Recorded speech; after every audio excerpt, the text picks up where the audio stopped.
Innal hamdalillah nahmaduhu wa nasta'inuhu wa nastaghfiruh wa na'udzu billahi min syururi anfusina wa min sayyiati a'malina. May yahdihillahu fala mudilla lahu wa may yudlil fala hadiya lahu. Asyhadu an la ilaha illallah wahdahu la syarika lah wa asyhadu anna Muhammadan abduhu wa rasuluh. Qala Allah Ta'ala fil Qur'anil Karim, ya ayyuhalladzina amanu taqullaha haqqa tuqatih wa la tamutunna illa wa antum muslimun. Ya ayyuhan nasu taqu rabbakumul ladzi khalaqakum min nafsin wahidah wa khalaqa minha zawjaha wa batha minhuma rijalan katsiran wa nisaa'a wattaqullaha alladzi tasaaluna bihi wal arham innallaha kana 'alaikum raqiba. Ya ayyuhalladzina amanu taqullaha wa qulu qawlan sadida yuslih lakum a'malakum wa yaghfir lakum dhunubakum wa may yuti'illaha wa rasulahu faqad faza fawzan 'azima. Amma ba'du.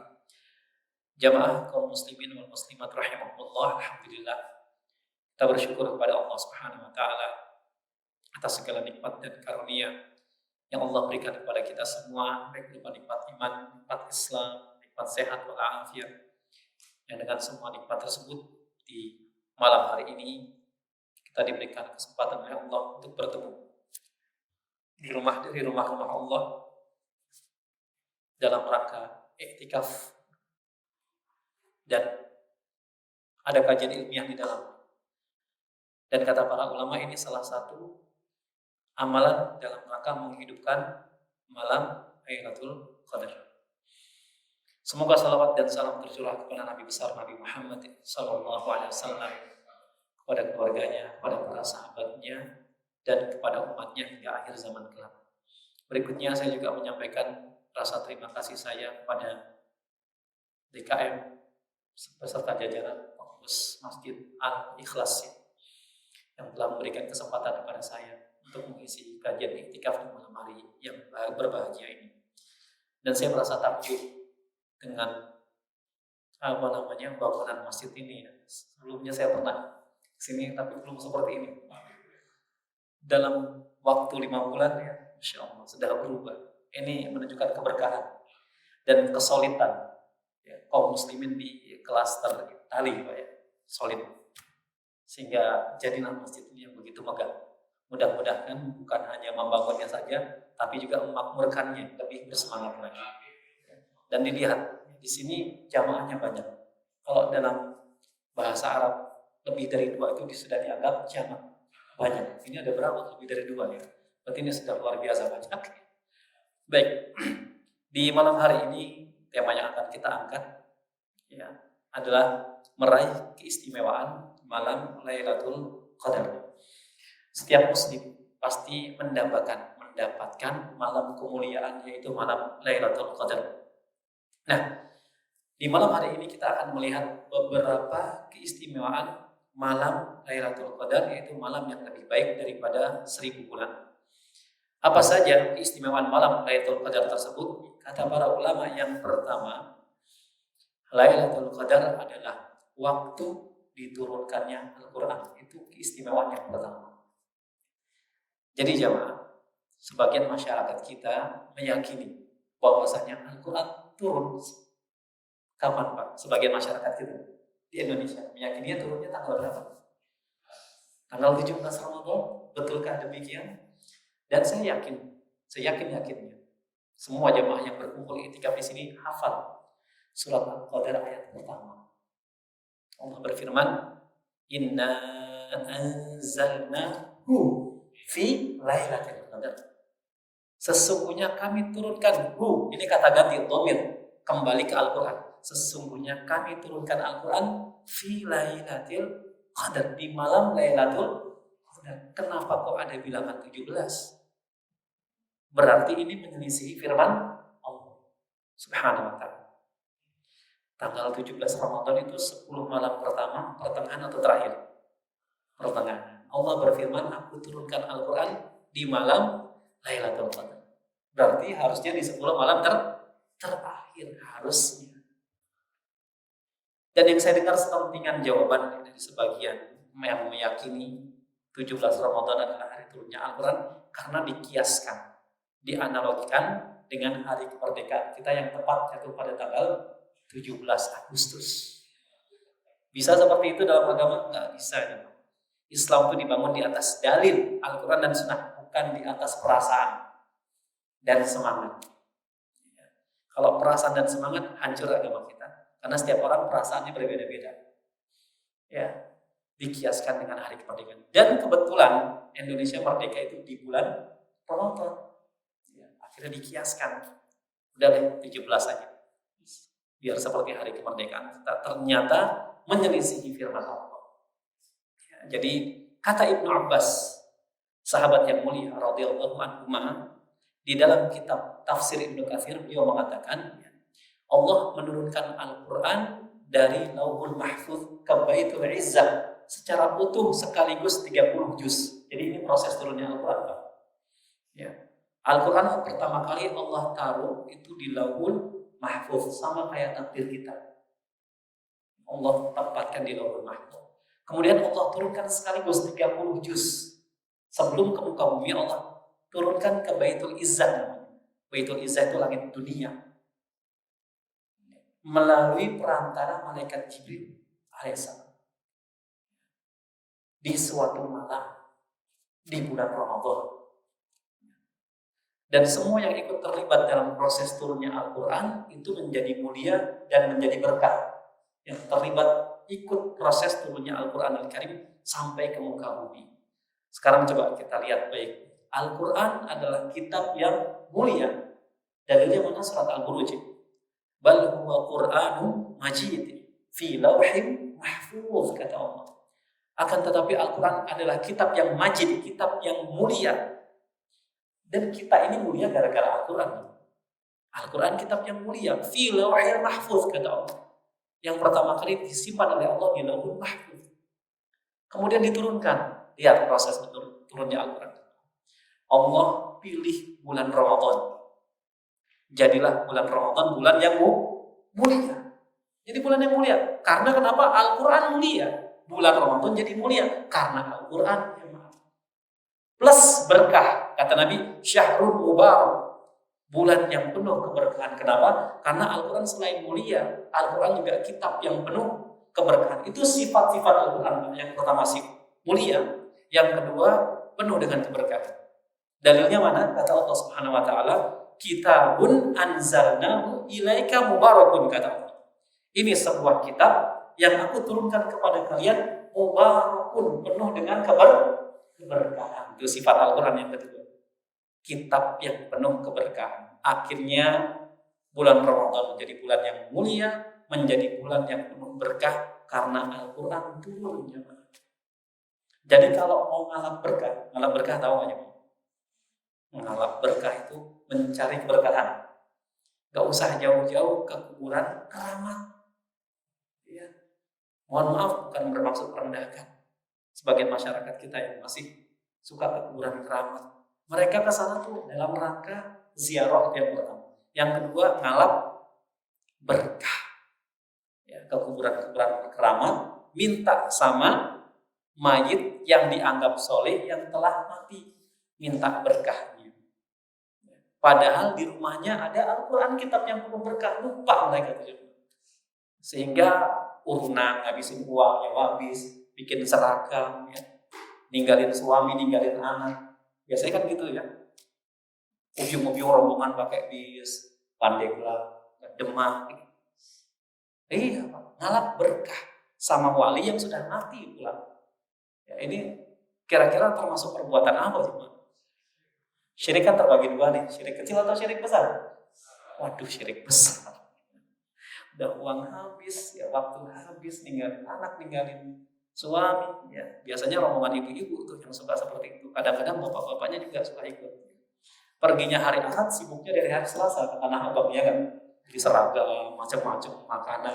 Padahal ingin berbuat syirik besar. Ngalap berkah, dia lupa. Di lemarinya tuh ada kitab yang penuh berkah. Ya.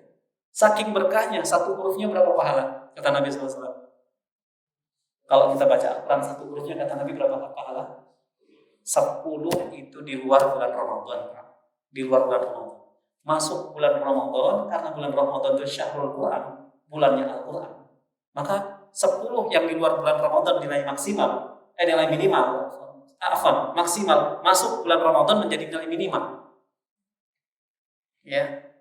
Dalam hadis riwayat Muslim, Nabi SAW bersabda, "Kullu amali ibnu Adam yudha'aful hasanah asyru amsalihha ila sab'i mi'ati fitnah." Setiap amalan anak Adam di dalam bulan Ramadan dilipat gandakan dari 10 sampai 700 kali lipat. Nabi sudah kasih clue, range-nya, kisarannya. Jadi kalau Anda semua bersedekah, ya, kisarannya ada di angka 10 sampai 700 pahala. Baca Quran 1 huruf, alif lam mim 3 huruf. Di luar bulan Ramadan 30 pahala. Alif lam mim 30 pahala. Di dalam bulan Ramadan bisa jadi alifnya dapat 500, lam 700 atau mim 200. Ya, tergantung kita membacanya, tartil atau enggak, fasih atau enggak. Ya.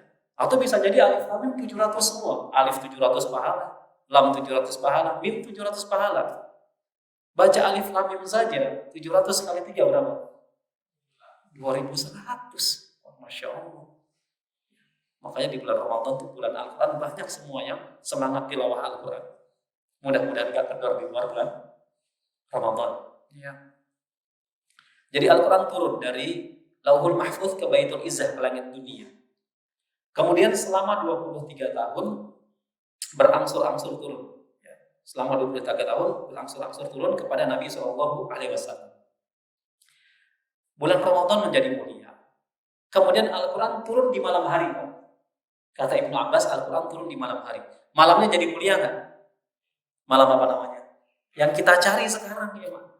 Malam Lailatul Qadar itu ada karena Al-Quran tuh turun. Kalau nggak turun nggak ada tuh malam kemuliaan. Malamnya jadi mulia, bulan Ramadan jadi mulia. Allah pilih dari sekian banyak malaikat, Allah pilih malaikat yang bernama Jibril alaihissalam. Jadilah Jibril pemuka para malaikat, pemimpin para penduduk langit. Gara-gara apa? Membawa risalah Al-Quran. Semuanya kecipratan jadi mulia. Diturunkan kepada makhluk yang bernama Muhammad SAW. Jadilah Nabi SAW manusia yang paling mulia. Bahkan akhlak beliau SAW diabadikan oleh Allah Subhanahu Wa Taala di surat Al-Qalam. Allah berfirman, wa innaka la'ala khuluqin azim. Allah abadikan. Dan sungguh engkau Muhammad la'ala khuluqin azim. Di atas akhlak yang mulia. Gara-gara Al-Quran semua jadi mulia. Untuk umat Nabi SAW, yaitu umat Islam. Jadilah umat Islam umat yang mulia. Masya Allah. Kita mulia gara-gara Al-Quran. Maka muliakanlah Al-Quran. Dengan apa? Pertama, bukan dengan cara diperingati. Sebagian masyarakat euforia merayakan atau memperingati hari turunnya Al-Quran yang disebut Nuzulul Quran. Apakah betul Al-Quran turun untuk diperingati? Ternyata kata para ulama bukan. Al-Quran Allah turunkan ke muka bumi yang pertama fungsinya untuk dibaca. Makanya ketika wahyu pertama turun surat Al-Alaq, perintah yang pertama apa? Iqra ya Muhammad. Ya, di Gua Hira. Ketika itu malaikat Jibril menampakkan wujud aslinya, yang dalam riwayat yang sahih sayapnya malaikat Jibril punya berapa sayap? Dia tahu. Berapa yang tahu boleh pulang. Nggak jadi itikaf. Berapa sayapnya di riwayat yang sahih? Sayap malaikat Jibril berapa? 700 kurang tepat. Berapa? Tebakannya nggak apa, Bos? Siapa tahu salah. 600 sayap. 600. Besar. Makanya Nabi itu merinding, ketakutan, keringat dingin. Ya, di Gua Hira ketika menerima wahyu surat Al-Alaq. Iqra ya Muhammad, kata malaikat Jibril. Dan Nabi belum tahu itu malaikat Jibril. Ya, makhluk besar. Nabi sampai ketakutan, hampir pingsan. Kata Nabi, ma'ana bi qari, aku nggak bisa baca. Kedua, Iqra ya Muhammad, baca wahai Muhammad. Ma'ana bi qari, aku nggak bisa baca. Ketiga, Iqra ya Muhammad, ma'ana bi qari, aku nggak bisa baca. Kemudian ditalaki oleh malaikat Jibril, Iqra bismi rabbikal ladzi khalaqal insana min 'alaq, dan seterusnya. Dibaca fungsi pertama. Fungsi kedua, ya, dihafalkan. Sudah dibaca, dihafalkan. Jangan sampai kita punya hafalan dari balik sampai sekarang hanya trikul. Tahu trikul? Qul huwallahu ahad, qul a'udzu birabbil falaq, sama qul a'udzu birabbin nas plus 1 qul ya ayyuhal kafirun, sama surat favorit inna a'tayna kal kautsar. Enggak di-upgrade, handphonenya di-upgrade. Hafalannya enggak di-upgrade. Ya. Jadi dihafal. Selain dibaca, Al-Qur'an juga dihafal. Kemudian berikutnya ya ditadaburi. Ya. Jamaah iktikaf capek baca Quran, baca terjemahannya. Ya. Biar lebih paham lagi, baca kitab tafsir para ulama. Tadaburi. Setelah itu diamalkan fungsi berikutnya. Setelah itu didakwahkan. Itulah fungsi Al-Quran diturunkan ke muka bumi. Ya. Keistimewaan yang kedua, pada malam Lailatul Qadar, kata para ulama, Lailatul Qadar ya, lebih baik dari 1000 bulan. Dalilnya di surat Al-Qadar ayat 3, Lailatul Qadri khairun min alfi syahr. Ya, malam kemuliaan itu, malam Lailatul Qadar lebih baik dari 1000 bulan. Maksudnya apa sih? Ya, dijelaskan oleh para ulama di dalam kitab Lataiful Ma'arif. Al-Imam An-Nakhai mengatakan amalan yang dilakukan di malam Lailatul Qadar apapun itu, sholat, entah baca Quran, entah bersedekah, entah muhasabah, ya, lebih baik dari amalan yang dilakukan di malam tanpa Lailatul Qadar atau di 1000 bulan tanpa Lailatul Qadar. Luar biasa. Nah, 1000 bulan ini kalau dikonversi ke tahun, dan kita dapat angka berapa? Ada yang tahu nggak? 1000 bulan dikonversi ke tahun dapat angka berapa kira-kira? 83 tahun 4 bulan. Luar biasa. Beribadah di malam itu, kalau kita dapat malam tersebut, malam Lailatul Qadar, seakan-akan kita dicatat oleh Allah beribadah selama 83 tahun 4 bulan. Kalau umur kita sampai nggak tuh kira-kira? Kata Nabi SAW, umur umatku 60 sampai 70 tahun, sedikit yang lebih dari itu. Nabi SAW. Ya. Nabi SAW wafat di usia berapa? 63 tahun. Di sini ada nggak usianya melewati usia Nabi yang hadir di sini? Di atas 63. Oh, berapa? Oh, Masya Allah. Bonusnya banyak nih Pak. Masya Allah. Alhamdulillah. Masih seger ya. Tapi di pedesaan, di kampung saya itu, ada tuh sampai 90 tahun, ya, 95, ya, masih ngangkat kayu, masih tani, luar biasa ya. Ini anugerah dari Allah, bonusnya banyak. Nah, umur umat Nabi SAW pendek, tapi Allah karuniai malam Lailatul Qadar. Beda dengan umur atau usia para nabi dan rasul terdahulu. Umurnya panjang, tapi Allah tidak karuniakan malam Lailatul Qadar. Contoh, usia Nabi Nuh alaihissalam. Ada yang tahu nggak berapa usia Nabi Nuh alaihissalam? Berapa?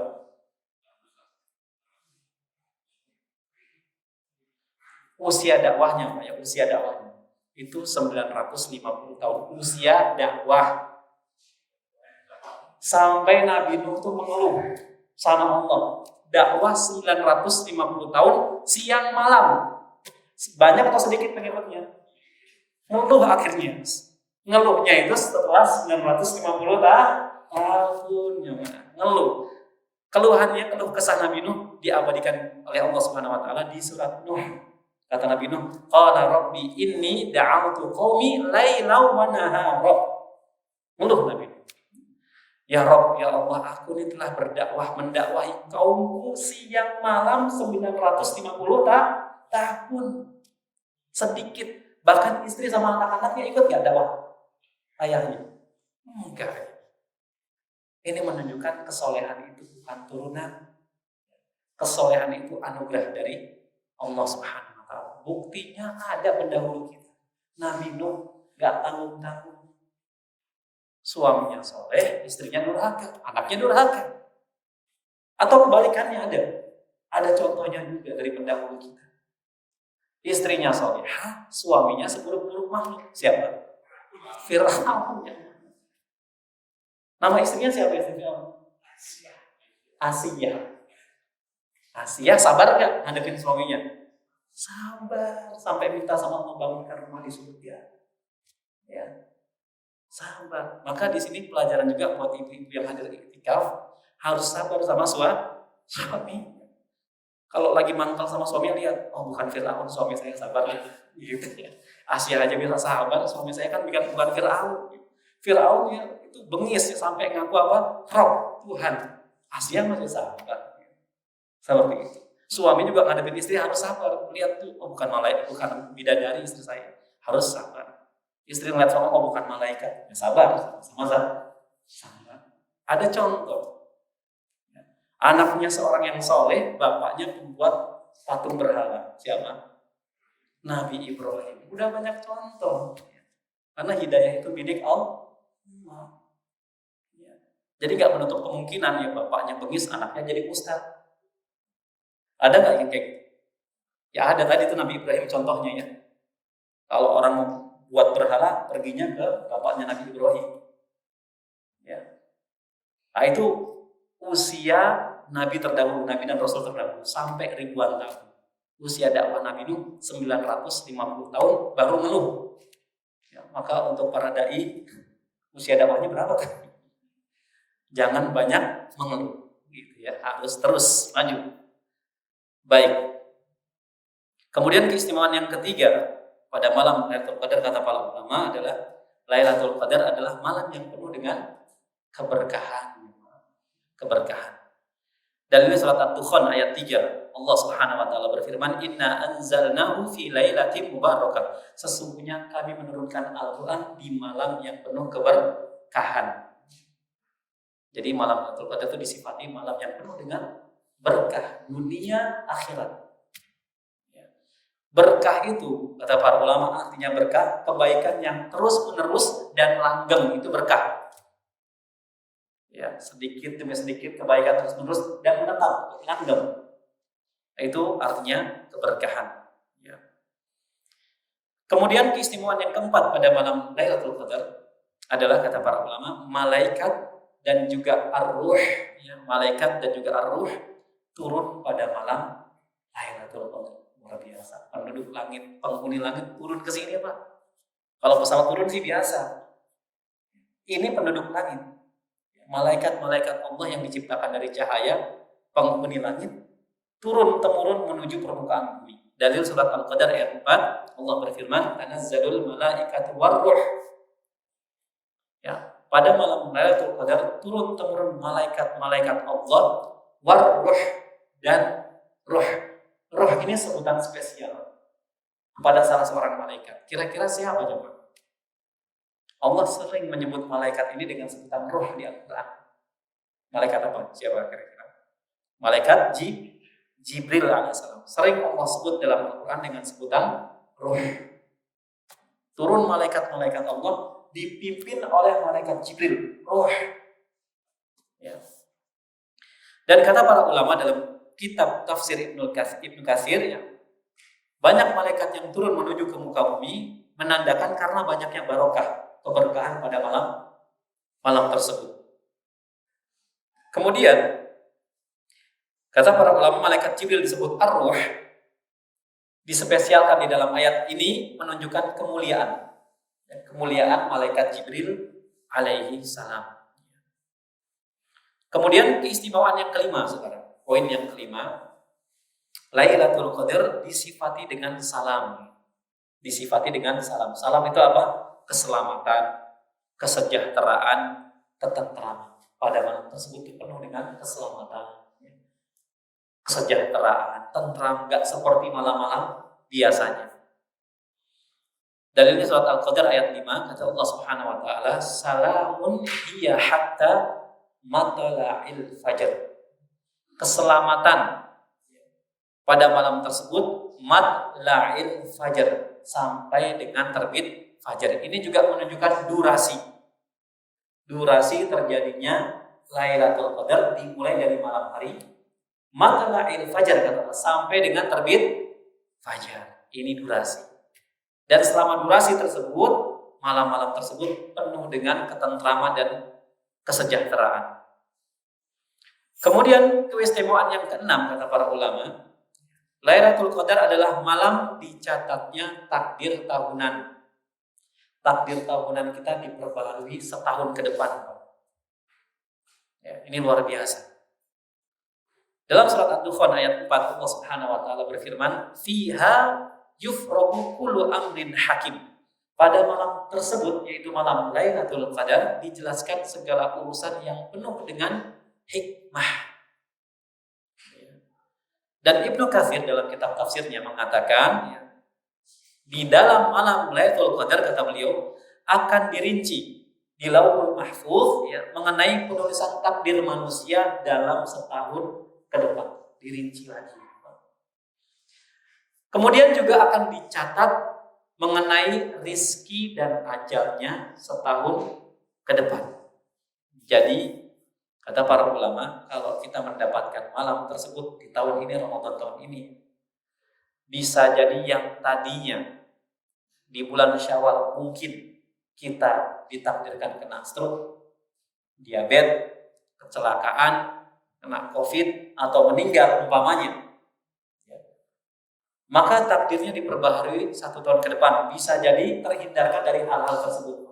Yang tadinya mau kena diabetes, tak jadi. Kenapa? Karena dia berusaha mencari Lailatul Qadar dan mendapatkannya. Sehingga takdirnya diperbaharui dari takdir yang satu ke takdir yang lainnya.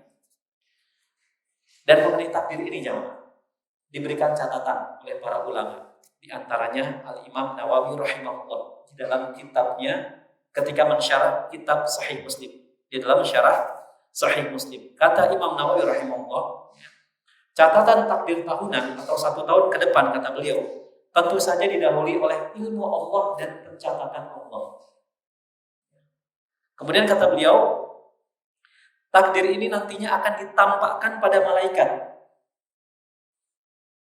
Takdir 1 tahun ke depan akan ditampakkan kepada malaikat. Ini si fulan, catat nih takdirnya ini karena dia dapat Lailatul Qadar. Yang ini takdirnya. Yang ini malas nih, gak mau itikaf, gak mau mencari Lailatul Qadar, udah takdirnya ini aja. Jadi semuanya sudah tercatat rapi. Kalau dia berusaha, takdirnya ini A. Gak berusaha, ya ini. Berjalan sesuai takdir masing-masing. Jelas ya? Baik. Kemudian yang ketujuh, istimewaan yang ketujuh, dosa setiap orang yang menghidupkan malam Lailatul Qadar akan diampuni oleh Allah Subhanahu wa taala. Dosa yang telah lalu jemaah. Ya. Dalam hadis riwayat Bukhari dari Abu Hurairah radhiyallahu anhu, Nabi sallallahu alaihi wasallam bersabda, "Man qama Lailatul Qadri imanan wa ihtisaban, ghufira lahu ma taqaddama min dhanbi." Kata Nabi sallallahu alaihi wasallam, barang siapa yang qama Lailatul Qadri. Apa qama Lailatul Qadri? Barang siapa yang salat di malam Lailatul Qadar. Salat di sini maknanya umum, salat apa saja. Entah salat Isya berjamaah, dilanjutkan dengan salat sunah tarawih. Setelah itu salat sunah mutlak. Ya, kalau batal wudu dia keluar wudu, masuk masjid salat 2 rakaat itu salat sunah mutlak. Ya. Atau entah dia salat sunah tahiyatul masjid, diperbanyak salat. Maka kalau dia memenuhi 2 syarat, imanan wa ihtisaban, dengan penuh keimanan dan ihtisab, mengharapkan pahala dari Allah, maka ganjarannya kata Nabi, ghufira lahu ma taqaddama min dhanbi. Allah akan ampuni dosa-dosanya yang telah lalu. Mengenai dosa-dosa yang diampuni, jemaah, para ulama berselisih pendapat. Sebagian ulama mengatakan hanya dosa-dosa kecil saja yang diampuni. Sebagian ulama lagi mengatakan termasuk dosa-dosa besar pun diampuni. Ya, walaupun dalam pembahasan yang lain, dosa-dosa besar ini kata para ulama hanya bisa diampuni Allah dengan taubatan nasuha, nggak bisa dengan amalan-amalan. Habis dosa besar terus kita perbanyak salat sunnah gitu, kata para ulama nggak bisa. Itu hanya menghapus dosa-dosa kecil saja. Dosa besar caranya dengan apa? Dengan taubatan nasuha, baru Allah ampuni. Ya. Baik, sekarang masuk pembahasan kapan malam Lailatul Qadar itu terjadi. Ya. Dalam hadis Bukhari, kata Nabi sallallahu alaihi wasallam, "Taharraw lailatal qadri fil 'ashril awakhir min Ramadan." Carilah malam Lailatul Qadar fil 'ashril awakhir min Ramadan, pada 10 malam terakhir di bulan Ramadan. Hadisnya sahih dari Imam Bukhari. Dan ini malam keberapa? 22. Ya. Nggak usah patah semangat, nanti ada hadis yang menunjukkan. Bisa jadi malam tersebut turun di malam genap, bisa jadi memang. Tidak menutup kemungkinan. Dalam hadis yang lain, masih dalam riwayat Bukhari juga, Nabi merinci lagi. Setelah Nabi mengatakan 10 malam terakhir bulan Ramadan, Nabi rinci lagi. Nabi kasih clue lagi. Dalam riwayat yang sama, kata Nabi SAW, "Taharraw lailatal qadri fil witri." Carilah malam Lailatul Qadar fil witri, di malam-malam ganjil, minal 'ashril awakhir min Ramadan, dari 10 malam terakhir bulan Ramadan. Nah, dikasih itu kisi-kisinya. Ya, hadis yang pertama 10 malam terakhir hari Ramadan, di riwayat yang lain dibilangin ganjil, malam ganjil di 10 hari terakhir malam bulan Ramadan. Berarti malam 21, 23, 25, 27, 29. Sekarang 22, jangan patah semangat jemaah. Ya. Ada riwayat dari Imam Muslim dan ini hadisnya sahih. Ya. Dalam riwayat yang lain Nabi bersabda, "Iltamisuha fil asril awakhir," yakni Lailatul Qadar. Carilah malam Lailatul Qadar di 10 malam terakhir. Kemudian Nabi melanjutkan, "Fa in dha'fa ahadukum." Namun jika dia ditimpa keletihan, capek umpamanya ya. Capek, maka kata Nabi, "Fa in dha'fa ahadukum aw ajaza fala yuqnabanna 'ala sab'il bawaqi." Namun jika dia ditimpa kesusahan, keletihan, ya, capek karena mungkin kerja ya, mau iktikaf, aduh malam 21 capek saya, akhirnya enggak sempat dan sebagainya. Maka Nabi mengatakan, "Fala yuqnabanna 'ala sab'il bawaqi." Maka janganlah ia dikalahkan pada 7 malam yang tersisa. Ini sinyal dari Nabi SAW.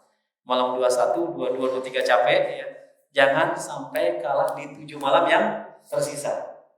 Berarti di situ ada malam genap. Ya kan? Nabi bilang 7 malam yang tersisa. Berarti memungkinkan juga malam Lailatul Qadar turun di malam genap. Masing-masing riwayat ini saling melengkapi satu sama lainnya. Namun ada riwayat dari sahabat Nabi Ubay bin Ka'ab radhiyallahu anhu, sampai beliau ini Ubay bin Ka'ab bersumpah, "Wallahi, demi Allah, sejatinya malam Lailatul Qadar itu jatuh pada malam ke-27 Ramadan." Ini kata siapa? Kata Ubay bin Ka'ab, bukan kata Nabi SAW. Ubay bin Ka'ab radhiyallahu anhu ini sahabat yang mulia, alim. Beliau ini salah seorang sahabat yang alim dalam bidang ilmu Al-Qur'anul Karim. Ubay bin Ka'ab. Namun pendapat yang paling kuat, kata para ulama, sebagaimana dikatakan oleh Al-Imam Ibnu Hajar Al-Asqalani dalam kitabnya Fathul Bari Syarah Sahih Bukhari. Kata Ibnu Hajar ya, bahwasanya Lailatul Qadar itu terjadi di malam ganjil dan setiap tahun berganti-ganti. Ganti-ganti, tidak menetap ya. Umpamanya Ramadan tahun kemarin mungkin di malam ke-25, Ramadan tahun ini bisa jadi 27 atau 23 atau 21. Setiap tahun berganti jatuhnya. Menurut siapa? Ibnu Hajar Al-Asqalani dalam kitabnya Fathul Bari. Dan ini juga dikuatkan. Ibnu Hajar bicara seperti itu karena ada dasarnya dari sabda Nabi riwayat Bukhari, kata Nabi SAW, "Iltamisuha fil 'ashril awakhir min Ramadan Lailatul Qadar fi tasi'ah tabqa fi sabi'ah tabqa fi khamisah tabqa." Kata Nabi, carilah Lailatul Qadar di 10 malam terakhir bulan Ramadan. Kemudian Nabi melanjutkan, fi tasi'ah tabqa, pada 9, kemudian fi sabi'ah tabqa, pada 7, fi khamisah tabqa, dan 5 malam yang tersisa. Dari sinilah Ibnu Hajar beristinbat. Ya, malam tersebut terjadi di malam-malam ganjil dan setiap tahunnya berganti-ganti. Hikmahnya apa Allah menyembunyikan malam Lailatul Qadar?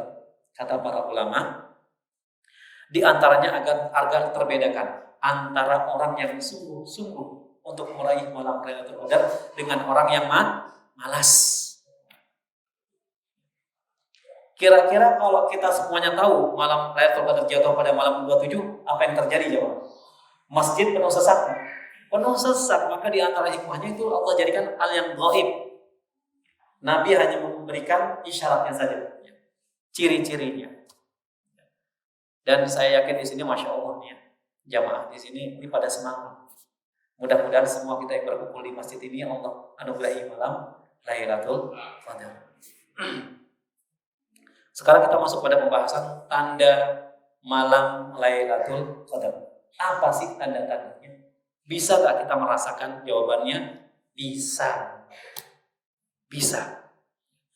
Tanda yang pertama kata para ulama, tanda yang pertama, udara dan angin sekitar terasa tenang di malam tersebut.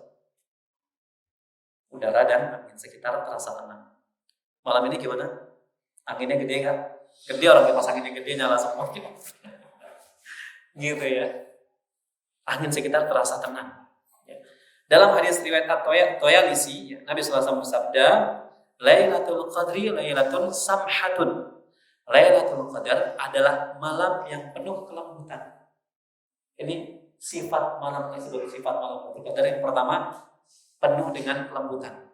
Beda dengan malam-malam hari biasanya. Kemudian tolakotun, cerah. Kalau hujan berarti bukan, gerimis bukan. Malam tersebut cerah. Ini ciri-ciri yang kedua. Yang ketiga dan keempat, la haratan wala baridatan. Ya. Tidak begitu panas dan juga tidak begitu dingin. Enggak panas, enggak dingin, enggak sumuk, enggak kemeringat, enggak gerah. Dan juga enggak dingin, sejuk ya. Di tengah-tengah antara panas dan dingin. Panas dingin tengah-tengahnya. Meriang. Sejuk ya, sejuk. Sejuk enak, enggak seperti malam biasanya. Kemudian tusbihu syamsu sabihatuha dha'ifatun hamra. Pada pagi harinya kata Nabi, matahari bersinar lemah. Sinarnya lemah. Dan langit nampak kemerah-merahan. Itu tanda malam Lailatul Qadar di poin yang pertama. Tapi gak usah update status. Tiap pagi kontrol langit, merah. Udah merah di foto lagi. Terus update status, alhamdulillah Anda dapat Lailatul Qadar. Besoknya pakai jubah putih terus. Gak ada yang bisa mengklaim dirinya mendapatkan Lailatul Qadar. Baik. Tanda yang kedua, kata para ulama, tanda malam Lailatul Qadar yang kedua, malaikat menurunkan ketenangan. Sehingga manusia merasakan ketenangan di malam tersebut dan merasakan kelezatan beribadah dibandingkan malam-malam biasanya. Ya. Yang ketiga, tanda yang ketiga kata para ulama, manusia dapat melihat malam ini dalam mimpinya, sebagaimana para sahabat Nabi diperlihatkan malam Lailatul Qadar di dalam mimpinya. Ya. Makanya Ubay bin Ka'ab sampai bersumpah demi Allah. Kenapa? Karena dimimpiin sama Allah. Ya. Tapi kata Ibnu Hajar, tiap tahun berganti-ganti, bukan malam 27 terus enggak. Nah, jadi kalau misalnya ada jamaah, ini masya Allah orang-orang soleh semua. Ubay bin Ka'ab orang soleh, dikasih anugerah dimimpiin. Siapapun nanti yang dimimpiin sama Allah kapan terjadi malam Qadar, tolong hubungi saya secepatnya. Gitu kan, saya juga pengen tahu ya. Atau kasih informasi, anak mimpi nih. Semalam mimpi, malam Qadar itu jatuh pada tanggal sekian atau malam ke-25. Kalau dia orang yang soleh bisa jadi benar. Orang soleh itu dikasih karomah sama Allah Subhanahu wa taala berupa mimpi, ya, mimpi yang baik. Kemudian berupa firasat. Firasatnya orang soleh itu mendekati kebenaran. Ya, jadi kalau kita mau melakukan sesuatu boleh musyawarah sama orang soleh dulu, orang yang dianggap soleh. Misalnya Ustaz, Pak Kiai, saya mau mudik, kira-kira menurut Pak Ustaz gimana ya? Jangan Pak, kok feeling saya gak enak ya? Kalau emang dia orang soleh turutin Pak. Ini pernah terjadi di zaman para sahabat. Husain, cucu Nabi Husain radhiyallahu anhu, ingin pergi ke Irak, dipanggil sama khalifah di Irak waktu itu, ingin diangkat, diiming-imingi jadi pemimpin di Irak. Ibnu Abbas datang. Ibnu Abbas itu ulamanya para sahabat. Kata Ibnu Abbas, ya Husain, jangan kau pergi ke sana. Aku punya firasat yang enak. Saya khawatir kau itu dibunuh sama orang-orang Persia, orang-orang Iran, orang-orang Syiah. Betul firasat Ibnu Abbas. Sampai di Karbala, apa yang terjadi? Kepala Husain apa? Penggal sama firasat Ibnu Abbas. Betul. Mereka yang manggil, mereka yang menggal palanya, mereka yang meratapi, mereka yang bikin tanah Karbala tanah suci. Itulah rusaknya orang Syiah. Ya. Baik.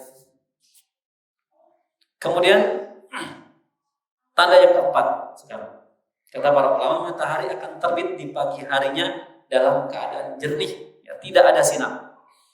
Dari Abi bin Ka'ab bahwasanya Nabi SAW mengatakan, ya, subuh harinya dari malam Lailatul Qadar, matahari terbit tanpa sinar.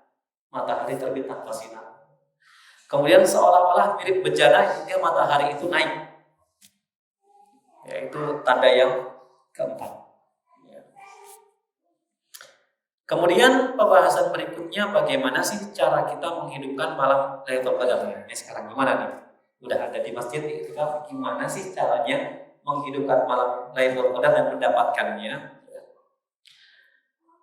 Kata para ulama, menghidupkan malam Lailatul Qadar mayoritas adalah dengan melakukan ibadah kepada Allah Subhanahu wa taala. Nuntut ilmu termasuk ibadah, bukan? Ibadah yang sangat agung. Talabul ilmi fardhatun 'ala kulli muslim. Ibadah, kita lagi ibadah betul. Baca Quran ibadah. Lagi iktikaf, sedekah buat orang mati sahur ibadah. Membantu orang kesusahan ibadah. Enggak punya sejadah, ada sejadah. Ya, ibadah. Dan yang lain. Akan tetapi di sini ada catatan dari para ulama bahwasanya menghidupkannya itu pun bisa hanya dengan sesaat. Dikatakan orang tersebut sudah mendapatkan malam Lailatul Qadar, walaupun sesaat. Kita simak perkataan Al-Imam Asy-Syafi'i dalam kitabnya Al-Um. Kata Imam Asy-Syafi'i, "Anna ihya'aha yahsulu bi an yusalliya al-'isya fi jama'ah wa ya'zimu 'ala an yusalliya subha fi jama'ah." Menghidupkan malam Lailatul Qadar, kata Imam Syafi'i, bisa dengan hanya melaksanakan sholat isya berjamaah dan ya'zim, bertekad untuk melaksanakan sholat subuh berjamaah.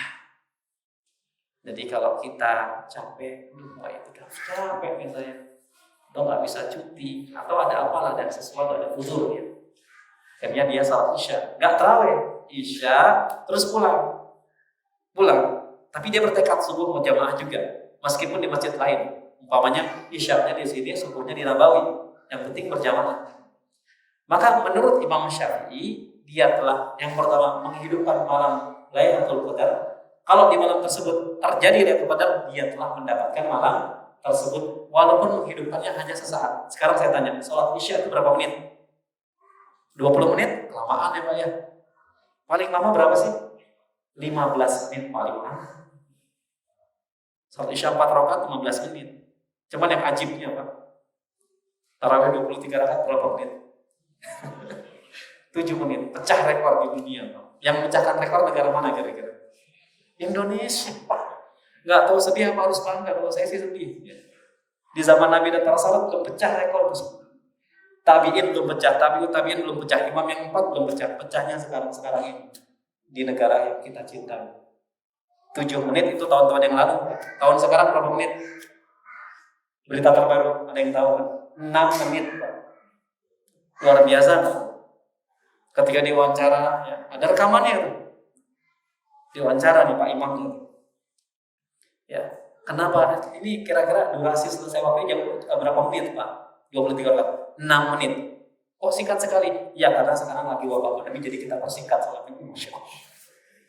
Wong yang 11 rakaat aja berapa menit? Kadang setengah jam, kadang 1 jam. Itu makmum yang tadinya sehat pada batuk-batuk semua loh, Pak. Iya nggak? Itu tandanya kode agar imam tuh harus cepat-cepat ruku. Ya, pengalaman soalnya. Kalau udah kelamaan pasti banyak yang batuk-batuk. Ya. Iya, kode Pak. Ya, ini imam juga harus peka bahwa banyak yang batuk. Ini kalau saya ceramah ada yang batuk ya harus segera selesai. Itu kode namanya. Ustadz kelamaan nih. Bosan saya. Baik. Jadi kayaknya belum ada yang batuk, saya terusin Pak ya. Baik. Ini kata Imam Syafi'i, salat Isya 15 menit, subuh 2 rakaat. Ya, sama lah 15 menit. Sesaat ya? Sesaat.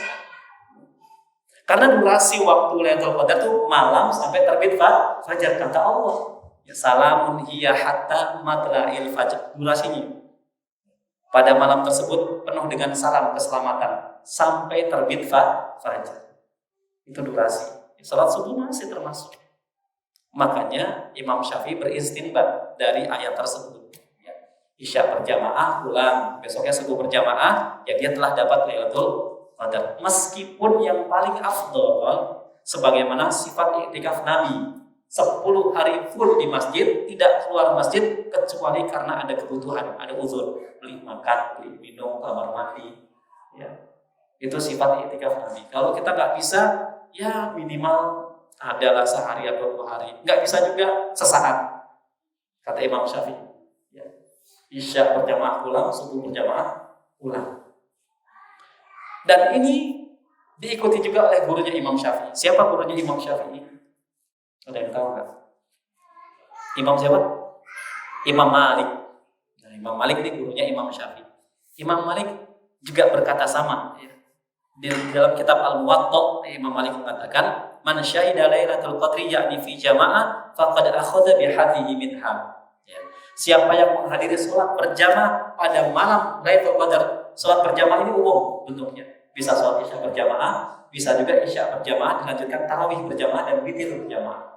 Maka kata Imam Malik, faqad akhadha bi hadhihi minha. Maka ia telah mengambil bagian dari malam tersebut. Kata Imam Malik. Ternyata dua perkataan ulama ini selaras sejalan dengan hadis Nabi yang diriwayatkan oleh Utsman bin Affan. Kata Nabi SAW, ya, "Man syahidal isya fi jamaah kana lahu qiyaman nisfi lailah."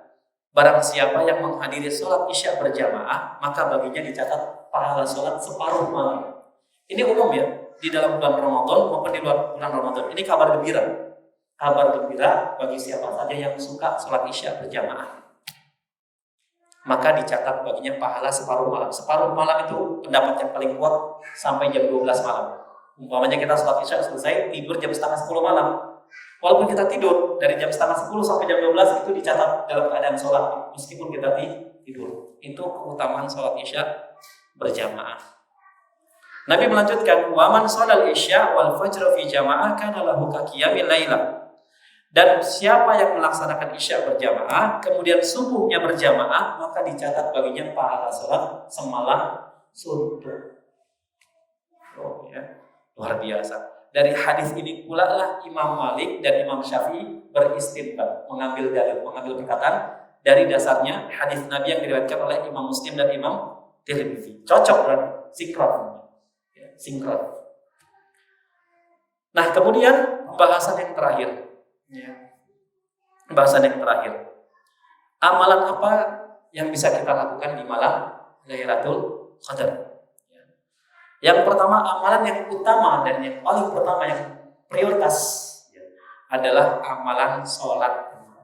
Menghidupkan malam tersebut dengan amalan sholat. Sholat apa saja? Sholat Isya, sholat tarawih, sholat witir, sholat sunnah mutlak. Contohnya seperti sholat sunnah wudu, sholat sunnah tahiyatul masjid, sholat sunnah taubat. Ya. Yang penting ada dalilnya sahih. Dalam hadis Bukhari yang tadi saya katakan, "Man qama lailatal qadri imanan wa ihtisaban ghufira lahu ma taqaddama min dhanbi." Barang siapa yang salat malam di malam Lailatul Qadar.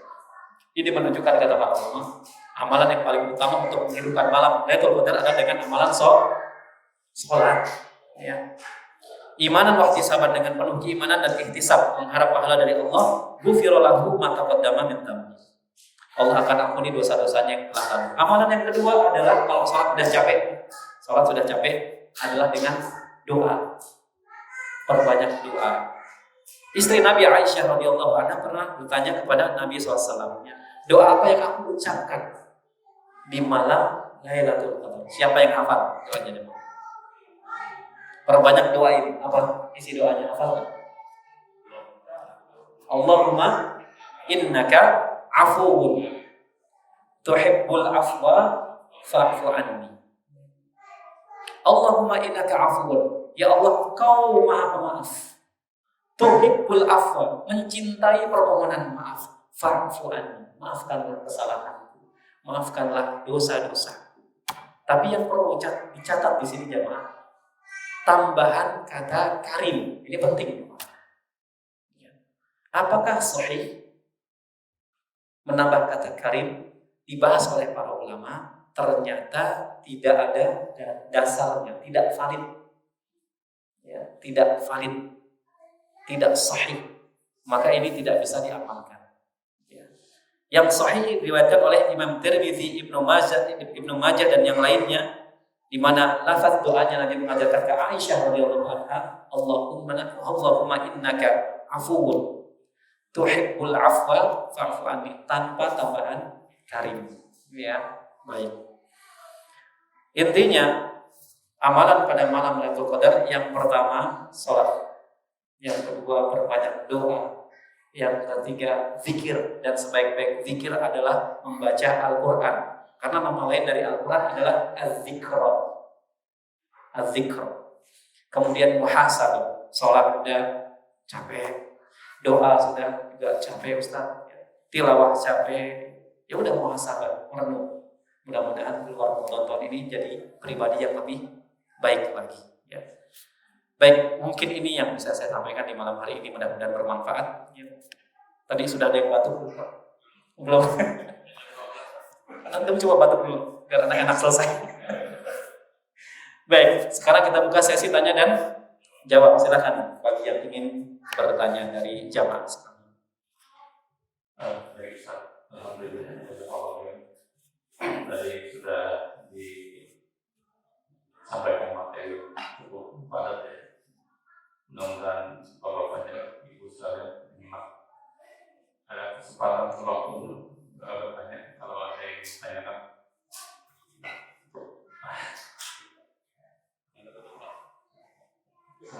Waalaikumsalam warahmatullahi wabarakatuh. Ada acara nikah. Terus ada lagi yang membatalkan nikah, jadi harus nikah lagi atau bagaimana? Iya, baik, bagus ya. Sifat iktikaf Nabi seperti apa sih? Yang pertama, Nabi iktikaf, masuk iktikaf itu malam ke-21 ba'da maghrib. Sebagian berpendapat setelah subuh. Ya, wallahu a'lam bishawab, pendapat mana yang lebih kuat, tapi saya lebih condong setelah maghrib, malam ke-21. Keluar dari Masjid Nabawi ketika kapan? Tahu nggak jemaah? Malam takbiran baru keluar. Itu sifat iktikaf Nabi. 10 hari full di masjid. Sifat iktikaf Nabi. Nabi tidak keluar masjid kecuali ada uzur, kebutuhan yang mendesak, makan, minum, dan sebagainya. Termasuk pembatal iktikaf kata para ulama, pulang bercampur dengan istri, sedangkan kau dalam keadaan iktikaf, maka ini iktikafnya batal, maka harus sabar. Maka dalam hadis yang lain Nabi mengencangkan ikat pinggang. Maksud mengencangkan ikat pinggang ini apa? Menjauhi istri-istrinya. Fokus ibadah 10 hari terakhir untuk mencari malam Lailatul Qadar. Ya. Jadi harus sabar. Ya, harus sabar. Nah, itu sifat iktikaf Nabi. Dan Nabi ketika ke masjid ya, bawa tenda. Iktikafnya di dalam tenda, di dalam masjid Nabawi. Ya. Maka di sebagian masjid Jakarta, kalau nggak salah masjid Sunda Kelapa atau masjid mana gitu, diperbolehkan buat tenda jamaah. Ya. Karena agar tidak saling mengganggu. Tendanya di dalam masjid, udah kita masuk tenda, kita selutingin, baca Quran. Ya. Nanti kalau udah sumpah ya, keluar tenda, ngopi, apa. Karena kalau nggak pakai tenda, yang terjadi gimana? Ngobrol bisa. Gimana kabarnya bro gitu kan? Kita ngopi-ngopi dulu, akhirnya nggak jadi tilawah, nggak jadi sholat, nggak jadi muhasabah. Ya, jadi boleh bawa tenda di dalam masjid untuk lebih khusyuk, biar nggak diganggu. Tapi itu juga harus izin Pak DKM. Kalau tenda nggak muat masjidnya repot gitu ya. Nah, jadi seperti itu Pak ya sifat iktikaf Nabi. Kalau kita nggak bisa mencontoh Nabi dalam iktikaf karena berat ya, maka tadi kata Imam Syafi'i, walaupun sesaat dia tetap mendapatkan malam Lailatul Qadar. Isya berjamaah, subuh berjamaah, udah selesai. Ya. Wallahu a'lam bishawab. Iya. Jelas Pak ya? Insyaallah. Baik. Ada lagi Pak? Iya, silakan.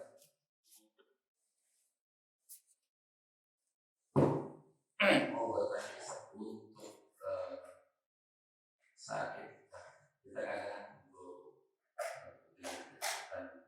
berkesolat-solat yang ingin saya tanyakan kalau kiamat sholat malam itu kita waktu Ramadan itu kan sholat malam itu sudah termasuk ya kayak tarawih gitu. Nah kalau kita melakukan qiyamul lail atau mungkin qiyamul lail sendiri sholat malam sendiri sekarang kita akan hukumnya seperti apa kalau kita melakukan qiyamul lail kita seharusnya berjamaah sendiri. Dan yang pertanyaan kedua, ada yang masjid-masjid saya melihat apa yang sholat asli itu referensinya atau Rasul melaksanakan. Iya, baik. Jadi yang perlu difahami bahwasanya qiyamul lail itu salat malam. Maka dalam hadis Nabi mengatakan man qama Ramadan, barang siapa qama Ramadan, salat malam di bulan Ramadan, maksudnya salat sunat tarawih, salat sunat witir di bulan Ramadan ya, imanan wa ihtisaban ghufira lahu ma taqaddama min dzambi. Dengan penuh keimanan dan ihtisab mengharap pahala dari Allah, maka dosa-dosa yang lalu diampuni sama Allah Subhanahu wa taala. Kalau kita lihat dari sisi keutamaan, kapan waktu dikerjakan sholat tarawih dan witir yang lebih utama yang dicontohkan oleh Nabi, ternyata didapati bahwasanya Nabi mengerjakan sholat sunat tarawih dan witir setelah melaksanakan sholat isya. Artinya sholat malamnya di awal waktu, itu waktu yang paling utama. Setelah isya mendirikan sholat tarawih dan witir. Dan riwayat yang sahih menyebutkan Nabi itu hanya berjamaah di Masjid Nabawi ketika sholat tarawih dan witir itu hanya 3 malam. Setelah malam yang keempat, Nabi ditunggu para sahabat di masjid, kok nggak nongol nih? Mana Nabi? Akhirnya para sahabat sholat berjamaah tanpa Nabi SAW. Besoknya Nabi ditanya, kenapa Nabi kita tunggu-tunggu kok nggak hadir? Ya? Saya khawatir sholat tersebut diwajibkan atas kalian. Jadi hukum asal sholat ini hukum asalnya berjamaah. Nabi di malam keempat dan seterusnya nggak hadir, Nabi khawatir sayang sama kita semuanya. Aku khawatir kalau aku hadir terus nanti Allah jadi mewajibkan sholat tarawih. Berat gak kira-kira? Waduh, berat, yang 5 waktu aja kadang banyak yang bolong Pak. Iya nggak? Bahkan ada yang cuma seminggu sekali sholat Jumat doang. Ada nggak sih Pak yang kayak gitu? Banyak. Di sini mah nggak ada. Sono. Ada yang apalagi diwajibin sholat tarawih. Itu sifat kasih sayang Nabi kepada umat. Jadi hukum asal sholat tarawih itu berjamaah di masjid bersama kaum muslimin, ya, kaum muslimin. Hukumnya sunnah yang sangat dianjurkan, Boleh dilakukan di rumah kalau ada beberapa hal. Contoh umpamanya imamnya bacaannya rusak, ya, sehingga membuat batal sholat. Imamnya batal, sholat jamaahnya rusak. Terus imamnya nggak mau diganti celakanya. Kan ada tuh masjid imamnya itu aja udah bacaannya rusak. Gak mau diganti, karena belakangnya banyak yang lebih alim. Ya, ada nggak ya kayak gitu Pak? Ada ya. Di sini sih nggak ada ya. Di sini sih aman sebenarnya. Ada. Digantinya kalau dia mati baru bisa diganti. Ya, anak-anak muda di belakang pintar-pintar nggak dikasih tempat. Ya, yang lucunya di sebagian masjid nggak boleh azan. Azan nggak boleh. Kamu masih muda nggak boleh azan. Masya Allah, nunggu tua baru boleh azan. Nah, jadi hukum asalnya berjamaah. Boleh tidak berjamaah kalau ada hal sesuatu imamnya nggak tumakninah, contoh kayak yang kita lihat ya 23 rakaat 7 menit, ngapain sholat di situ? Nggak diterima sama Allah karena rukun sholat salah satunya tumakninah. Ya, nggak tumakninah jangan sholat di situ, atau cari masjid lain yang imamnya bagus, tumakninah. Ya. Jadi hukum asalnya berjamaah. Hukum asalnya berjamaah. Boleh juga mengerjakan sendiri di sepertiga malam. Boleh. Nah, kalau sepertiga malam itu di luar Ramadan, keutamaannya mendirikan sholat malam sepertiga malam. Afdolnya, tapi itu di luar bulan Ramadan. Kalau konteksnya dalam bulan Ramadan, waktu yang paling utama adalah setelah sholat Isya. Setelah sholat Isya. Apakah Ustaz boleh saya sudah sholat tarawih dan witir bersama imam, kemudian tengah malam saya bangun jam 2 sholat tahajud? Maka sebagian ulama boleh kan nggak jadi masalah. Tapi ingat, jangan ditutup dengan witir, karena kata Nabi tidak ada 2 witir dalam satu malam. Boleh nih, jamaah tadi sudah sholat tarawih, witir, mau sholat lagi deh tahajud, nggak apa-apa, silahkan sendiri-sendiri, nggak jadi masalah. Pertanyaan berikutnya, sholat sunnah tasbih ada nggak sih? Ini diperselisihkan oleh para ulama. Sebagian ulama mendhaifkan hadis tentang sholat sunnah tasbih. Adapun Syekh Albani rahimahullah mensahihkan hadisnya, ya, mensahihkan hadisnya. Tapi saya lebih cenderung mengikuti jumhur ulama. Jumhur itu mayoritas ulama yang mendhaifkan hadis tentang sholat tasbih. Ya. Ya. Tapi kalaupun ada yang melaksanakan sholat tasbih, silakan, karena ada ulama yang mensahihkan hadisnya. Adapun saya lebih cenderung lebih memilih jumhur ulama yang mendhaifkan hadis tentang sholat tasbih. Jadi ini masih diperselisihkan. Yang mu'tabar, yang dari dulu sudah ada sampai sekarang. Ya, baik, itu mungkin ini bisa saya jawab. Wallahu a'lam bishawab. Ada lagi silakan. Ya.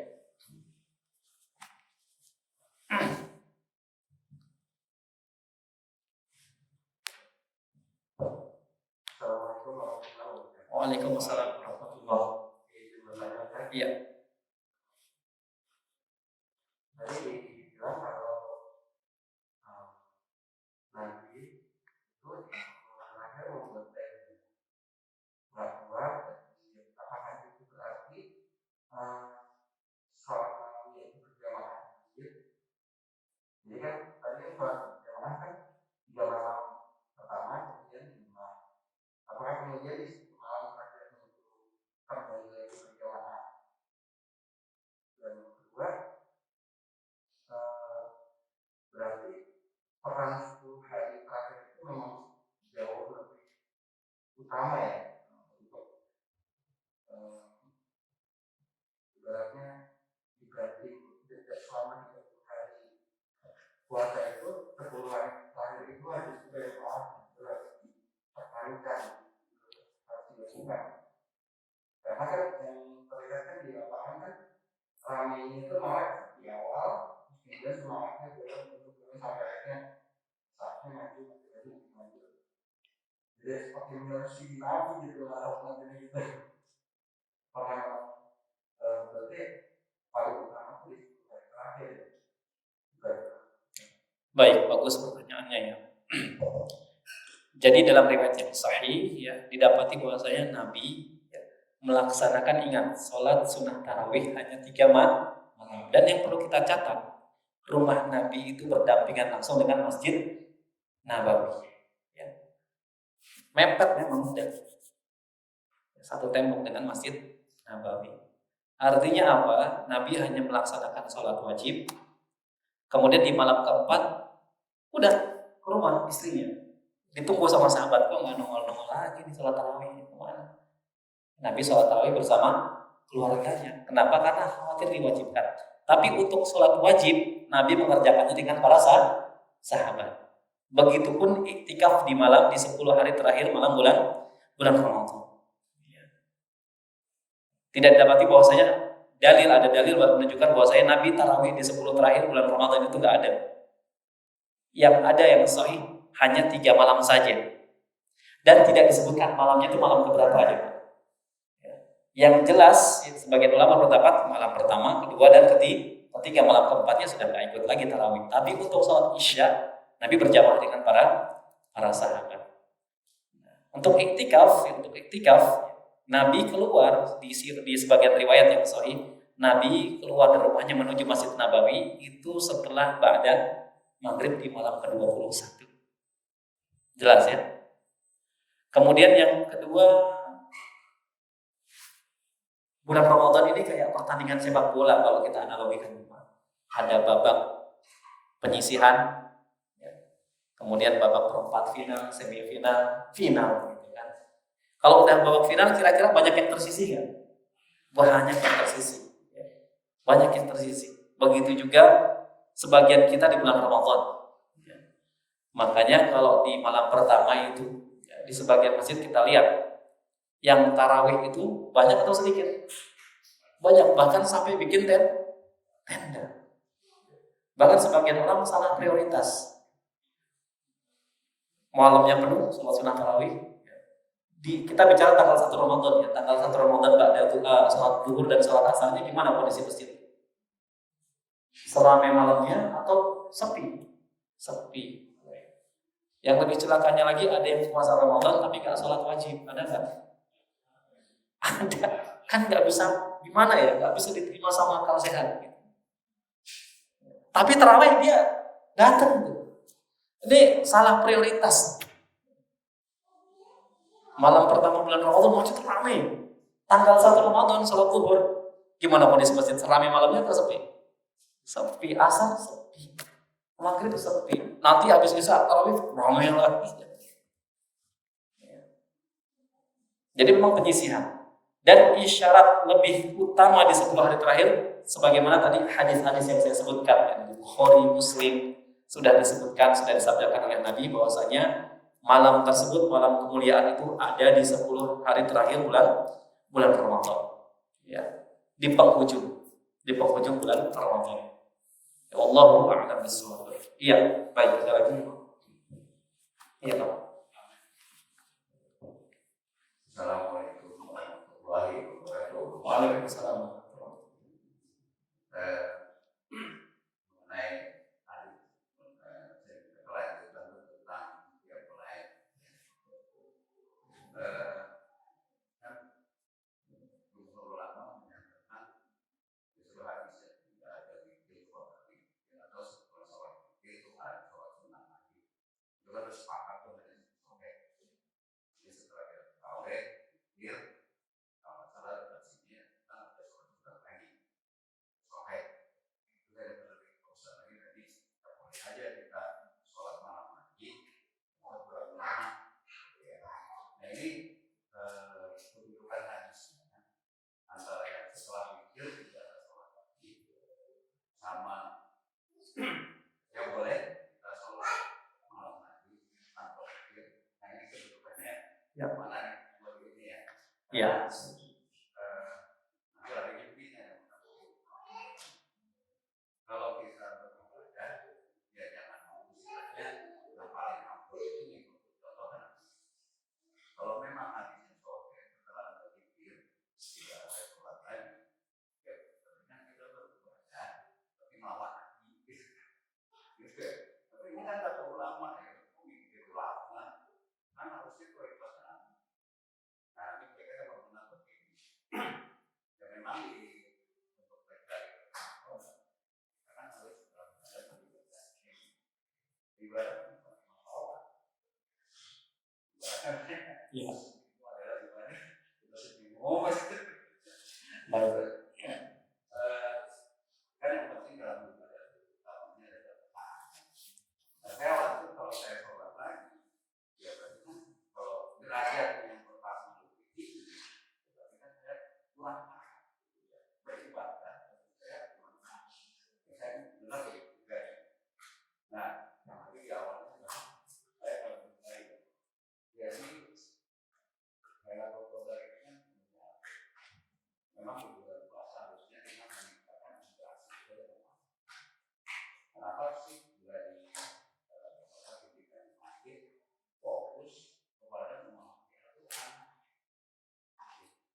hadisnya lebih yang mana?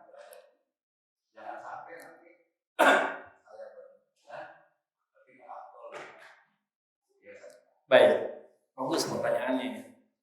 Sepanjang pengetahuan saya selama belajar, tidak ada hadis yang melarang sholat sunnah ya, dilakukan kembali setelah kita melaksanakan sholat witir. Sepanjang pengetahuan saya tidak ada hadis yang menyatakan demikian. Nabi melarang ya sahabat sholat setelah melaksanakan sholat witir itu, sepanjang pengetahuan saya tidak ada. Ya. Yang ada Nabi bersabda sholatul lail masna masna. Sholat malam itu 2 rakaat. Fa idza khifta subha fa'autir wa bi wahidah. Tapi apabila kalian takut datangnya waktu subuh, maka witirlah walaupun hanya 1 rakaat. 1 rakaat. Artinya apa?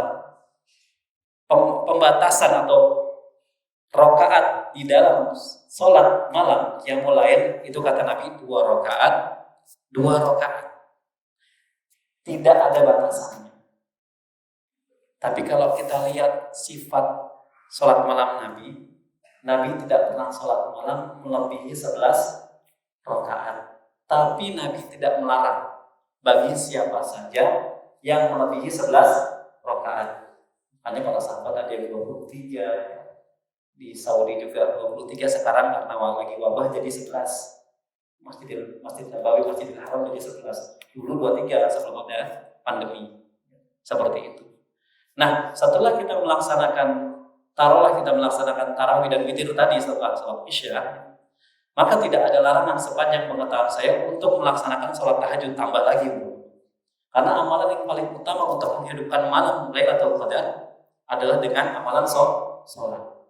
Ya, kalau ada larangan hadis melarang ya, seseorang sholat sunnah setelah mengerjakan sholat witir, maka ini sungguh memberatkan ya. Karena ketika kita wudu ada namanya sholat sunat mutlak wudu, walaupun kita sudah sholat witir. Ketika kita masuk ke masjid, maka kita disunnahkan untuk sholat tahiyatul masjid. Kalau sholat sunat yang lain nggak apa-apa. Ya kayak kita habis pikir keluar masjid, sholat wudu, terus sebagian ulama nggak melarang, membolehkan. Yang di sini yang lain. Nah, ini makna qiyamul lail perlu diluruskan. Qiyamul lail, qiyam itu sholat, lail itu malam. Sholat di malam hari.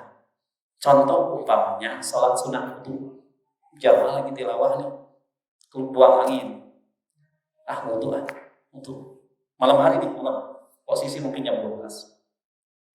Kemudian masuk masjid, dia mengerjakan, karena masuk masjid sebelum duduk dia sholat tahiyatul masjid, maka bisa dikatakan itu termasuk qiyamul lail, sholat di malam hari, namanya sholat tahiyatul masjid. Masuknya apa? Qiyamul lail. Kenapa dikerjakan di malam hari? Begitu juga sholat sunnah mutlak wudu yang dikerjakan jam 12 malam, karena dia memperbaharui wudu, ya, dia ingin menghidupkan malam Lailatul Qadar walaupun sudah sholat witir, maka ini termasuk sholat qiyamul lail, digolongkan sholat qiyamul lail. Kenapa? Dikerjakannya pada malam hari.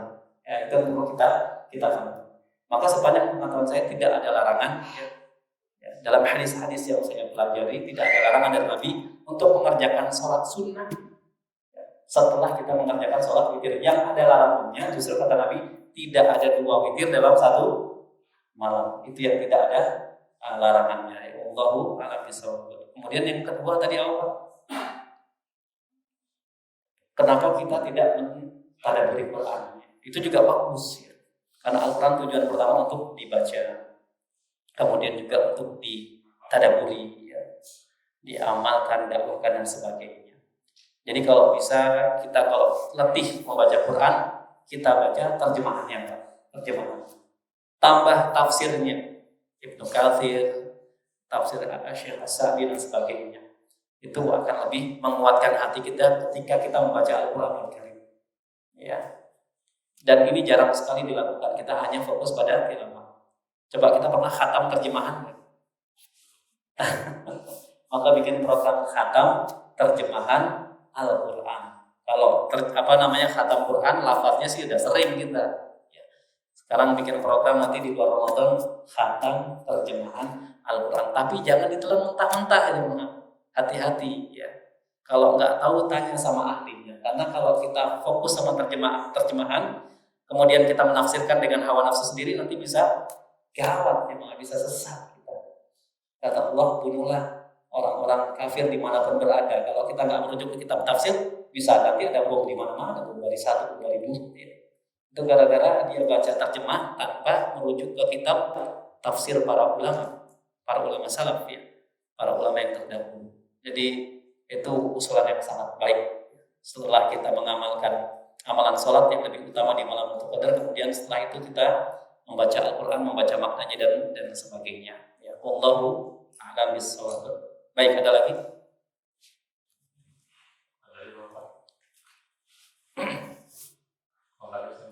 Ya, silakan.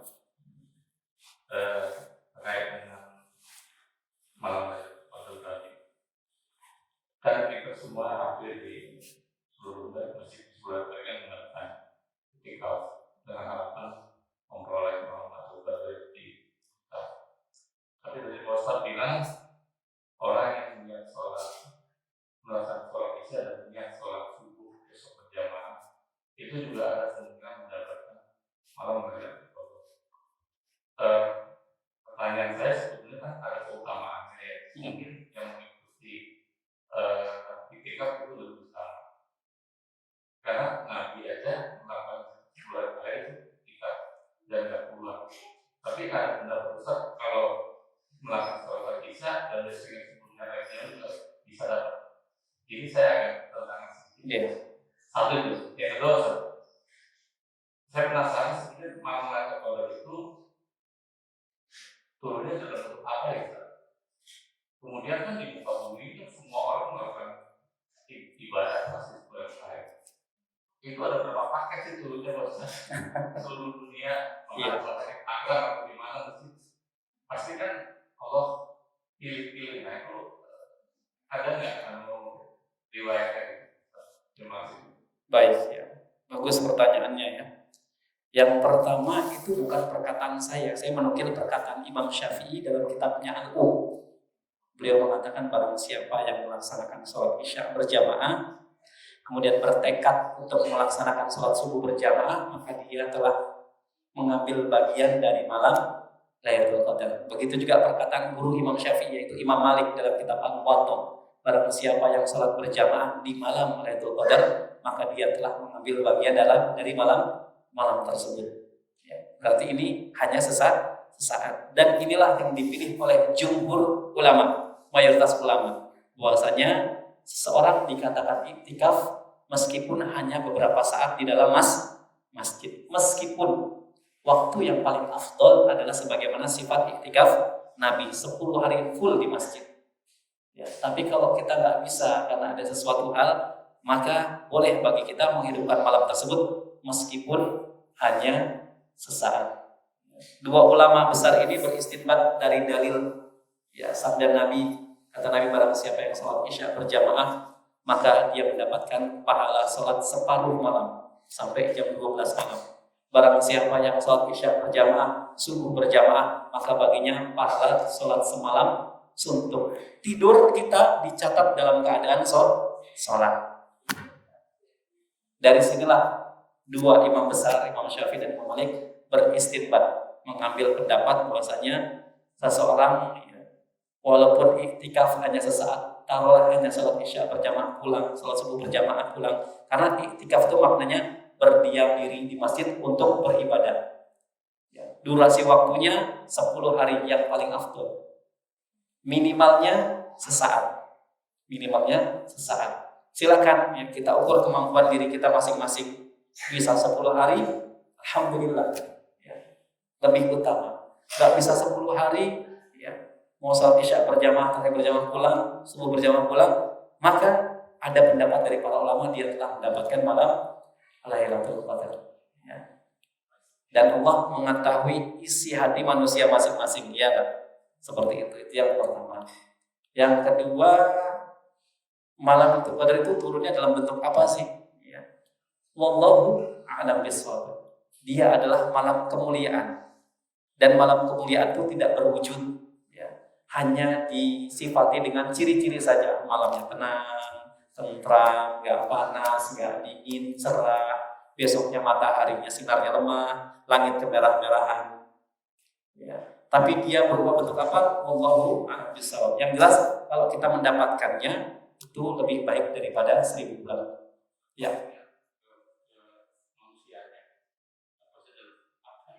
Bagus pertanyaan. Ini dibahas sama Ibnu Rajab Al-Hambali dalam kitab Lataiful Ma'arif. Apa sih ciri-ciri? Maksudnya mungkin begini pertanyaannya. Ciri-ciri orang yang mendapatkan Lailatul Qadar. Ya gimana sih, kan kita nggak bisa mengklaim dirinya. Tapi ciri-cirinya disebutkan sama para ulama kita. Ibnu Rajab Al-Hambali, salah satu pembesar madhab Syafi'i, dalam kitabnya Lataiful Ma'arif kata beliau, ciri-cirinya adalah Allah memberikan rahmat, pertolongan kepada hamba tersebut untuk lebih mudah beribadah lagi setelah bulan Ramadan. Ingat, setelah Ramadan Syawal, di sana ada puasa sunnah Syawal. Barang siapa diberi pertolongan oleh Allah melaksanakan puasa sunnah di bulan Syawal, maka ketahuilah insya Allah mudah-mudahan dia termasuk yang mendapatkan bagian dari malam Lailatul Qadar. Maka setelah kebaikan ada kebaikan selanjutnya kata para ulama. Itu orang yang mendapatkan malam Lailatul Qadar. Kebaikan terus.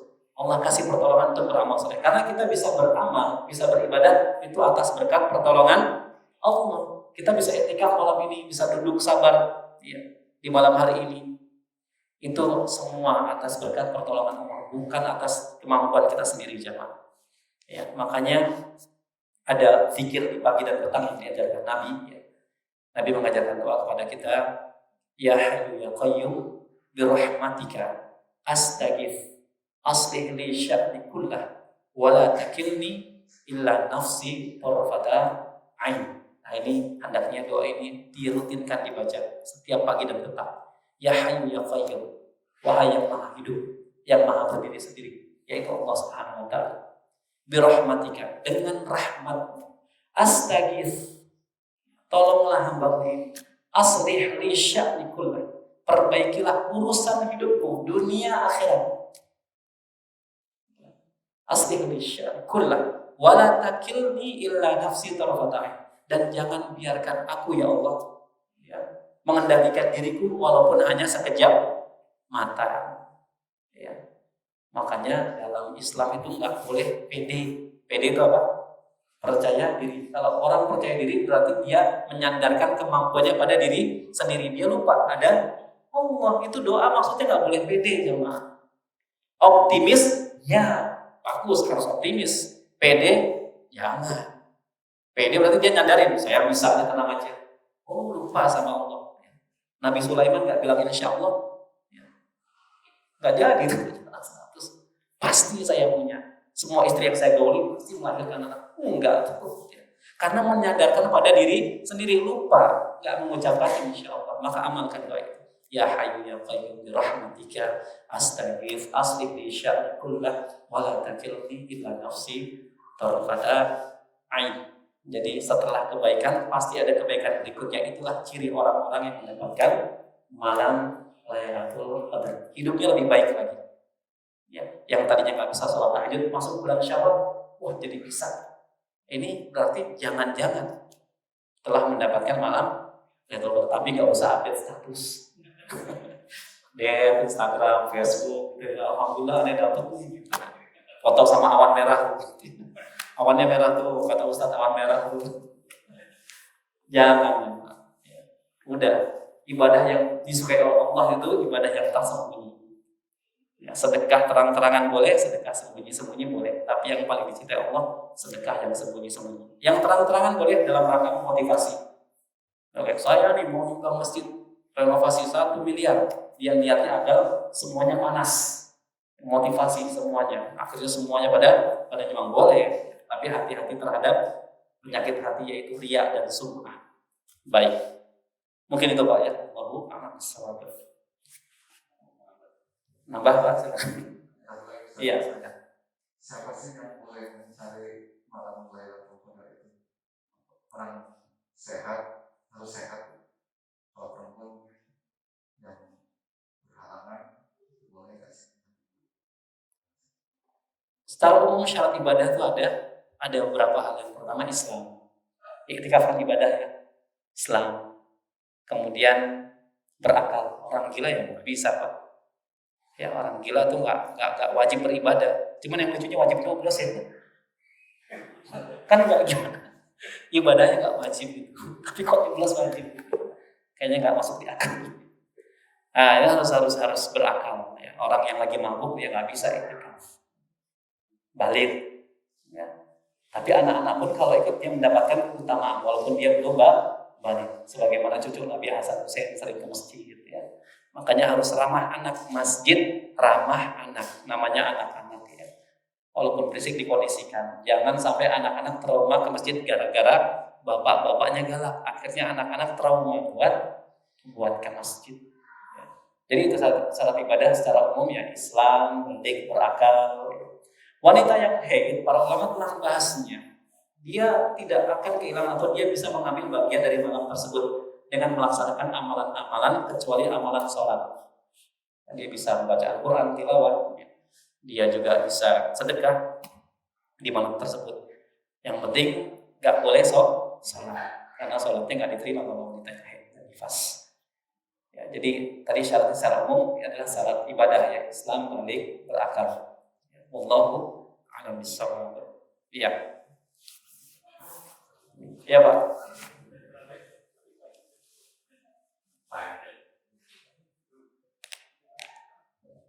Baik, yang bisa tanyakan, adakah kemungkinan malam-malam tertentu itu tidak hanya satu malam? Iya. Jadi bisa berkali-kali dalam bulan Ramadan. Karena kita juga tahu dunia itu bulan dari segi malam ke siang. Iya. Jadi apakah pada segi luar saya akan dapat? Iya. Terima kasih. Insyaallah ya. Yang jelas kita beristinbat dengan dalil-dalil sahih ya.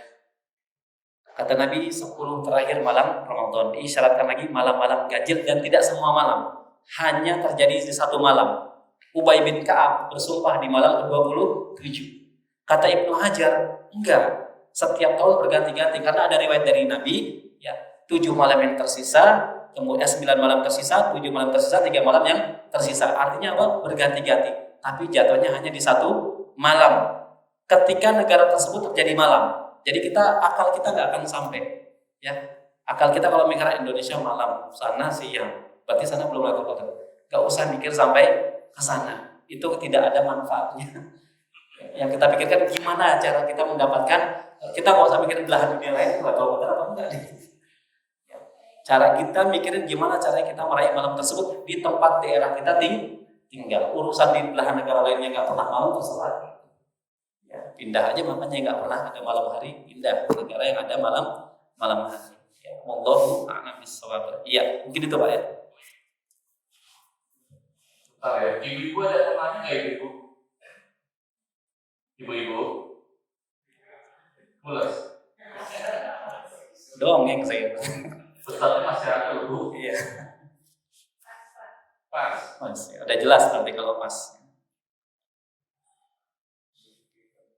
Assalamualaikum. Waalaikumsalam warahmatullahi. Apa namanya? Dalam perjalanan hidup Nabi, mungkin saya lagi sejarah. Berapa kali sih Nabi itu berapa tahun? Ya,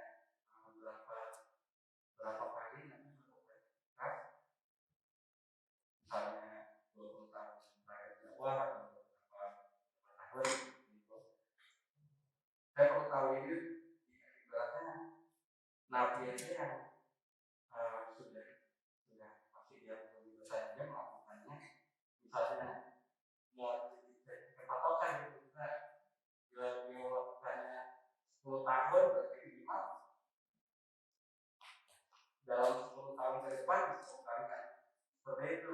Nah, akhirnya diusahakan juga. Dan yang kedua, apakah data anak-anak kecil sudah disyariatkan dalam macam memang bisa juga mendapatkan. Ya baik. Wallahu a'lam bishawab ya. Nabi itikaf itu selama berapa tahun, tapi yang jelas ada riwayat yang sahih dari Nabi SAW ya. Aku beriktikaf setiap tahunnya itu 10 hari. Tapi menjelang wafat aku beriktikaf 20 hari. Begitu juga Jibril. Jibril mendatangiku setiap tahun di bulan Ramadan itu sekali. Ya, murojaah Al-Quran. Nabi setoran sama malaikat Jibril sekali bacaan di bulan Ramadan, sekali jamaah. Sekali setoran 30 juz sama malaikat Jibril. Malaikat Jibril menyimak. Insya Allah yang bacaannya disimak malaikat Jibril. Ya, ketika itu malaikat Jibril datang 2 kali dan aku mengira bahwa ajalku sudah dekat. Ajalku sudah dekat. Begitu juga Nabi biasanya hanya 10 hari iktikaf karena isyarat wafatnya sudah dekat. Nabi iktikaf menjadi 20 hari. 10 hari pertengahan dan 10 hari di malam terakhir bulan Ramadan. Adapun berapa kali Ramadan Nabi iktikaf itu saya tidak tahu, ya wallahu a'lam bishawab. Tetapi yang disyariatkan 10 hari terakhir bulan Ramadan, dan iktikaf ini umum maknanya ya. Iktikaf artinya berdiam diri di masjid dalam rangka beribadah. Bolehkah dilakukan di luar Ramadan? Silakan, boleh. Sebelum Nabi diangkat menjadi Nabi dan Rasul, iktikafnya di mana Nabi? Di Gua Hiro. Berdiam diri di Gua Hiro, iktikaf dalam rangka beribadah kepada Allah Subhanahu wa taala. Jadi iktikaf itu boleh dilaksanakan di bulan Ramadan, boleh juga dilaksanakan di luar bulan Ramadan. Saya mau iktikaf di masjid misalnya di bulan Syawal, muhasabah, cari ketenangan, baca Quran, iktikaf barang setengah jam sudah dikatakan iktikaf. Seperti itu. Ya, wallahu a'lam bishawab.